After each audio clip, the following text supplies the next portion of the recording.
Good morning, park managers, and welcome back to Jurassic World Evolution 2. Today we're going to be making an enclosure, and the theme for this enclosure is going to be a floodplains. Now, I was watching a documentary on elephants, and one of the floodplains looks really interesting, so I'm going to try and recreate that, because it had like loads of like desert-like islands, but which were surrounded with thick greenery, and then loads of water, which just happened to be full of plant matter, and it looks really cool. So we're going to try and recreate that here now.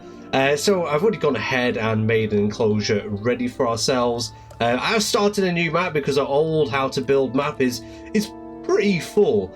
So I thought the way that I'm going to do this is I'm going to fill it up with maybe water, but we're going to try and get it down to the level of the ground so it's not kind of so it's level with the fence. I don't like that. And then it's a bit of a nightmare sometimes to get water level. I wish when you just I hope in Jurassic World Evolution 3 when we go and place water, it's just already level. Like you don't have to do all this messing around. Slight click there. Will that do the trick? There. Ooh. There we go ish. I mean, it doesn't really matter. Obviously, this is a square enclosure. We're only really mainly bothered about what's on the inside here, and then what's going on with the actual outside of the enclosure itself, because it's just about showing off how to make different kind of environments. Sorry, just choked there nearly. Right, so we're going to fill it mainly with water as best as we can. And then I think what we'll do, we'll use the dirt brush everywhere to give it like a sort of extra depth to it. And I just realised something. I always forget to do this. I always forget to select it so it stays daytime. As you can see, nighttime is rolling in there. Sandbox settings, environment, always day. There we go. This is where I think, oh yeah, lovely. That's what I'm thinking, did I build in the shadow? Did that happen? But no, luckily that didn't happen, and we're in the right place. So yeah, there we go. Let's scribble all that up and make sure it's all dirt. And then we want it to kind of look like somewhat like a river's main flow going through. So I'd say that's going to be the main flow through this enclosure. So we're going to sort of make all these little islands, which are going to be kind of sandy. But it is a floodplain, so any bit that seems like lower is what's going to be obviously kept up with water. So do it like that, so there's plenty of greener areas. We'll lift it up by a touch and just do that. So it has like a bit of like embankment. Like that. And then what we're going to do is on the tallest bits, what we're going to do is sand. Where it's most driest. And it was like a really weird scene. Like, just looking at it, you'd think it was like near a coastline, but it wasn't. It was in the middle of the land mass, and it was just all these different areas with what do you call it? Like sand hills in a sense. And basically, what had happened is it was wet season, so everywhere had flooded, and that's why you had all these floodplains. Yeah, maybe one here as well. I'm thinking. Like so. Maybe add that water back. Try again. There we go. And there we go. Lift that up a little bit. Only a little bit. Yeah, it's fine. it looks kind of interesting. Adds like a precarious look. And now for plant matter. What do we really want? Because it was kind of like bushes, loads of trees. I think what we might do is use this for a carnival, maybe? No. Because we want the waterfall, which is like that. How much water can I bring back towards the fence line without ruining it too much? So it's not completely like so. If you're doing like your own custom like fence, and it's kind of fine, because then you can do the fence around the water. Like me, who's already got this sort of area kind of ready. Bring that back up like that. There we go. So yeah, the water was just like full of grass essentially, and different bushes, and it looked really cool. And then there was like thicker, bigger bushes around the outside. So it had this really interesting like look to it, which I really liked. And I was like, you know what? I want to try and recreate that as best as I can within Jurassic World Evolution 2, which is something I do a fair bit. I look at like real world locations and I try and see what it is I can try and remake, because obviously we're quite restricted to what we can make with like the mechanics we have, because there's not many like different types of plants and different kinds of trees. We're quite limited, and if you're on PS4 or Xbox One, you're even more so limited. Now I could use this brush, really. Like, I could make it just brushes if I wanted to, and you could do that if you don't want to go around all the finer details and making your own sort of thing. But I think what we'll do is we'll use sand rocks to buff out certain areas, just give it like a little bit more texture, like a little bit more character to the build.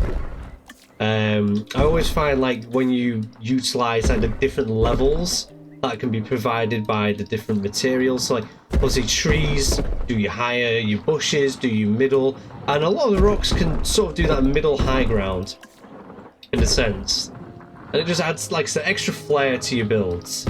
Like I see sometimes when people do builds in their parks, they forget like you can sort of layer it, which, you know, it's, you don't have to do it, it's a personal thing, but I always think like doing the different layers in your builds definitely adds a certain quality to it, a certain interest to it.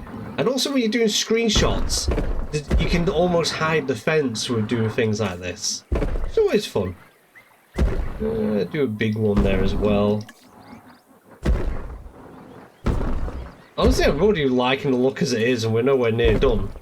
We've just got some of the rocks down, we've got a load of plants down, and then, like I said, these edges were like full of different plants, other than like bits where like elephants have trodden on it and knocked it all down a wee bit. So yeah, there we go.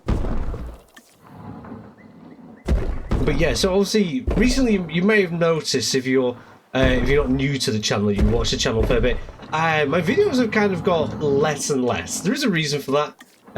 For those on live stream who probably know this, but those who are watching the video, I've recently had another child. So the little one has been taking up a lot of time, so obviously my time for video making is slightly drastically cut down. I still do the live streams, that doesn't really change unless I'm super duper busy or something's going on. But yeah, that is the reason why there is less videos at the moment. Eventually it will pick up. I said I was going to do carnivore, but then I might just find something that'll eat this. Do I do carnivore? I mean, piscivore would be quite nice in this. I mean, to be honest, if you did this massive, like an actual huge river, and then all these different islands knocking off it, I think it'd be a really cool ecosystem, or a site B. It'd take a little bit to put together, but definitely be worth it. Right, so as plants go, let's see. I was going to use tropical. That's definitely going to add a nice mix to it.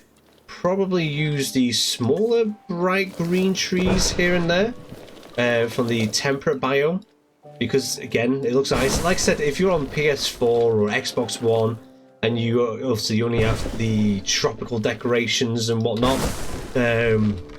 use the brushes to your advantage, because you could quite easily just use the tree brushes for this and it'd look rather nice still. I need to probably also, I might remake this but as a simple version for the Xbox One players and the PlayStation 4 players, so you can sort of see what the kind of vibe I'd go for if I was only using stuff you can use on the you know, the tropical biome, Jurassic World sort of vibe. So no, it's not all that easy sometimes, especially when you've got even more restrictions to try and make out what you want. But you can still do it. You can still do it. It's just you got to think a little bit out of the box in a sense, really. Like layering it down properly, using different texture brushes to try and add extra depth to your builds. Already, we're getting somewhere. I'm probably, I usually always overdo it, but then, like I said, I need to try and refine the scene of what I'm trying to describe so I could show you guys. But like, it's hard to explain. I don't know why.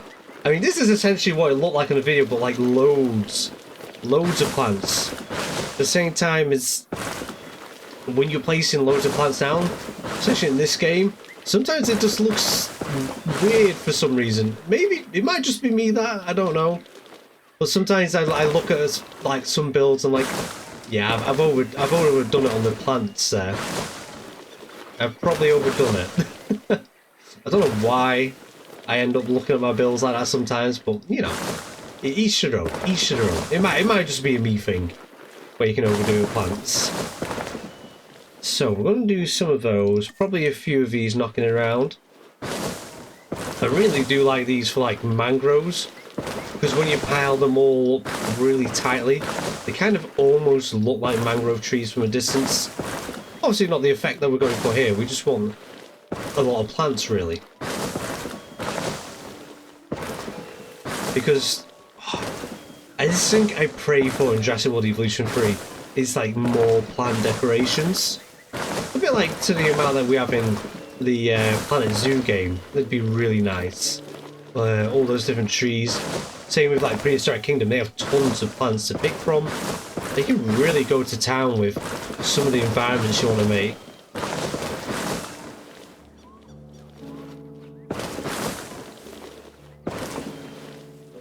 See, it's already coming together. I mean, I could do it around the outside, but I'm going to probably leave the edges. I'm going to be focusing on the middle, really. And you know, it means the edges when the guests are walking around, even though they don't see through the fence in this game, that they can sort of see, you know what I mean? You can pretend that they see. All about that storytelling. I wonder if that's something they may... I really would love, there we go, that's the words I'm trying to get out. If they've made the guests had personalities, you know. If you've ever played Jurassic Park Operation Genesis, you'll know exactly what I'm going on about. They all have their names, they tell you what kind of creatures they like to see, how many dinosaurs they've seen so far, and it just adds like a bit of personality. And it'd be kind of cool if they could just see from the path rather than having to see from the galleries. I mean, you can make the galleries like an extra mechanic in the sense of that's like an education building. People learn more about the dinosaurs when they're in that particular building. Right, so next bit we're going to use some of the Malta plants. Honestly, Malta is one of my favourite, is my favourite, should I say, expansion pack. Like, the trees that we get it, absolutely amazing. The buildings, the decorations, it's just one of those where it was just a fantastic DLC. It really was. Like in Planet Zoo, my favourite DLC is the Australian DLC that came with some amazing plants. And then like on here, like I said, the Malta, just these trees are really great, really nice looking, very vibrant. And the rock's really cool as well. I always use the rock in fake snow enclosures because it looks like the snow on top of the rock. So if you're in like a taiga biome where there isn't snow, you can sort of like give it that appearance. But you see, we're going to make it really dense around the sand. Different bushes, different trees, and then like in the middle is just barren. It was a really weird looking like environment to look at, and I was like, oh, you know, that'd be really cool to replicate. Again, I feel like most people want to put a Spinosaurus in this enclosure, a bit like the tropical delta, because it does have that kind of look to it a little bit. Obviously this is not a tropical delta at all. Do 3 like that, and then we've got all these little ones which can mix in as well. Just adds an extra colour to this. Essentially, we're going to be using a lot of different plants and trees just to picking these edges out, and it look kind of interesting. See if there's something smaller in here, it's going to be harder to see, and it'd be like you have to sort of like find it lurking. And these ones aren't as vibrant as the others, but it's almost like see, when you have this like silverness on the leaves, it's a good chance that that plant is very drought resistant. Something I've learned from gardening, if you've got a silver leaf plant, if you forget to water it, it's not the end of the world. So you can imagine these are the plants that will stay after the wet season. When it goes to dry season, a lot of this dies down, and these will probably be the only somewhat surviving plants that are knocking around this area. There we go.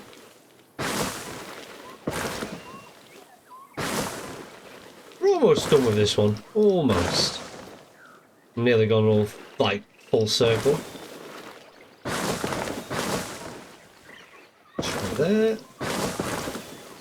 There we go, we'll go full circle. Then we're going to do the slightly bigger version. And I want it. Yeah, there we go. Sort of like adds. Do you see what I mean when I was going on about beginning about like different like levels? You got the rocks low, bush slightly higher, these saplings and trees, and olive bush a bit higher. This olive bush is like the middle ground, and then you've got your trees at the top. It just, I like I say, it adds layers. It's like an ogre. And that's what you want really in your build, is all those different layers, covers like somewhat certain areas up, gives your dinosaurs unique hiding places. And then also when you're doing your screenshots, it doesn't look completely empty, the area. It just adds like different fall backgrounds and things. That's if you're into screenshots, that is. I mean, to be honest, if you're into your screenshots, I love seeing like, all sorts of Jurassic World Evolution content. So if you want, you can put your link down to your Instagram or wherever you place your Jurassic World Evolution photos, or any other game photos really, down in the comments. If you have a Pinterest, if you have an Instagram, I'd love to see it. Place that one like that, so it's not exactly the same. And then, do I like that? Yeah, let's place a few of these, because we're going to do the century plant as well from the desert. I'm going to just add a few of these. Honestly, when I look at these sometimes, it kind of reminds me of reeds. Sometimes I actually, ages ago, I did a how to build, and I used these as like fake reeds. And it looked quite nice when you cluster them all tightly. There we go. And this is what I mean, like right now I'm looking at it, I was like, have I gone too crazy? But then I'm thinking back to what I'm trying to make. And really, it's probably a bit more barren on the edges, but I want plenty of space for dinosaurs to go up and down on. It's these little islands. It doesn't matter too much.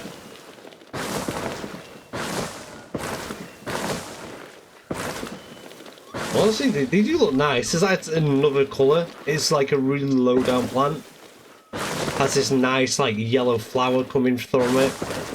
It's just another interesting plant that was added. I think we're all, yeah, just this island here. On there. Do a few like there. And then what I was on about century plant is this guy here. Now there's like, in this particular area, there's this like grass plant that was really thick in the leaf that looks a bit like this. Obviously it wasn't a century plant, but that's what we're going to try and imagine the century plant is. Because we don't actually have that kind of really thick grassy sort of plant.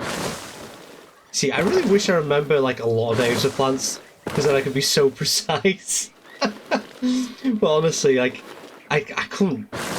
I've seen them a few times. They're quite a nice plant to have. They get huge. They get really big. But for the life of me right now, I can't think of the name of the plant. But yeah, that's what we're going to use this century plant for. Is that kind of style of long reed grass that was growing on the side. And then this will be the last plant we'll be adding. Then we'll add our dinosaurs. Like I said, I'm going to try and keep these open areas up, so it's not all closed off.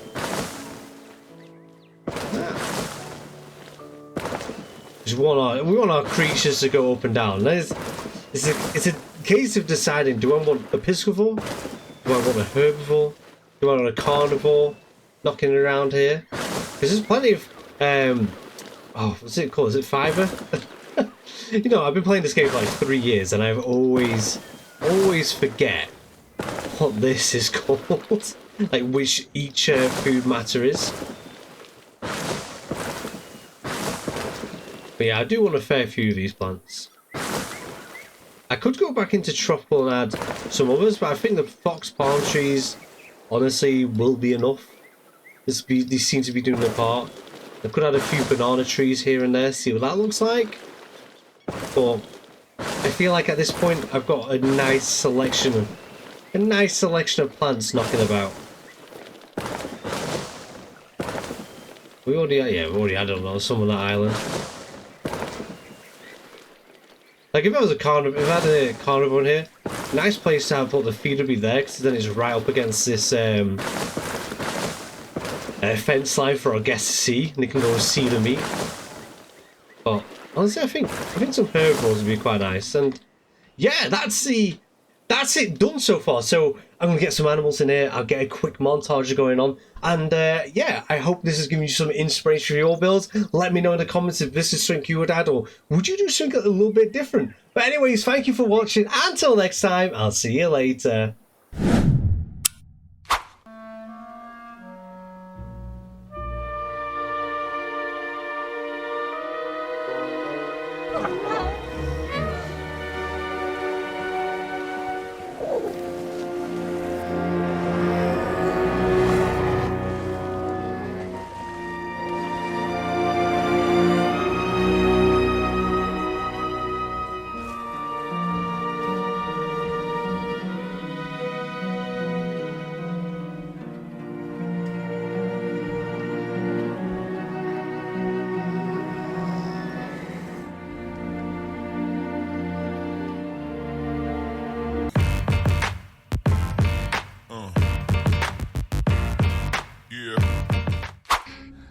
What's your story?